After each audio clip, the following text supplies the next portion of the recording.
Hi everybody, welcome to the video surprise of the day. Today I have a 29 Honda Accord Hybrid Touring.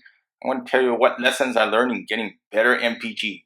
Before we start, please remember to hit the subscribe button, hit the bell icon if you want to be notified of new videos, and I really appreciate a thumbs up. So though I couldn't isolate and find exactly everything that would affect the MPG, here's what I learned from driving my hybrid, and hopefully these help you out as well too.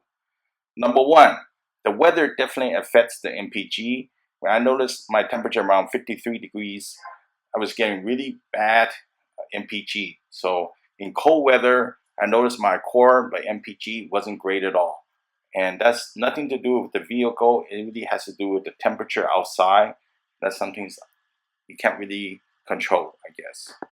That leads up to number two, low tire pressure. If your tire pressure is low, you're not going to achieve very good MPG. So make sure your tires is around 34 to 35 PSI to ensure that you get good MPG overall. And once in a while, maybe once a week or once every 2 weeks, you definitely should check it and notice that affects my MPG. That leads up to number three. And the third item that affects your MPG is driving up steep mountains. This is just going up steep mountains very slowly. If you're going up steep mountains, and especially in the more steep the mountain is, the car is going to be always hitting on the power, which is the gas, and that definitely drains your MPG overall. So that's something to note. If you're going up hills a lot, you're gonna reduce your MPG. You can see it instantly go down if you're doing that. But if you're going downhill, definitely you're gonna achieve more MPG because you're just coasting, down. So you're doing the brake rejects and stuff like that. So that's important. That you try to avoid high hill areas if possible. It leads up to the next one, number four, stop and go traffic. Stop and go traffic at 5 to 10 miles per hour is really bad on the MPG because you don't have enough time to do the brake regen and even the paddle regen. I noticed that affects my MPG a lot.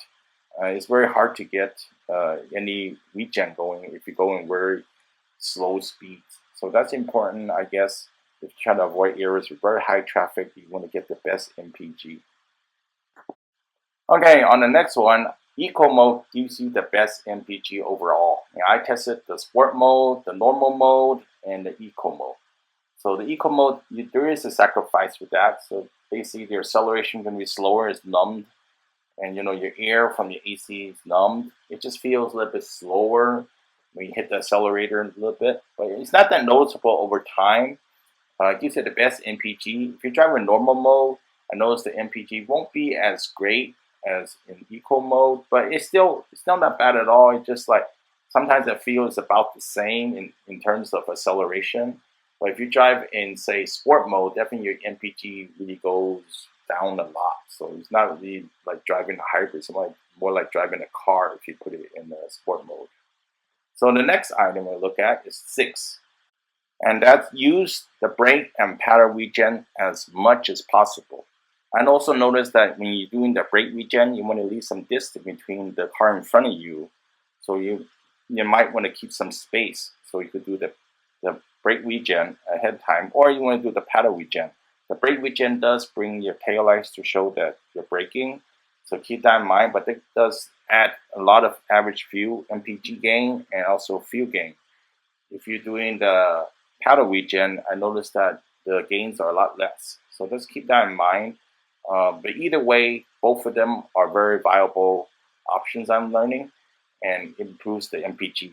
So number 7, if you're driving with a lot of passengers, 3 or 4 passengers, maybe even 2 passengers, you can see some MPG being affected. So your MPG will probably go down.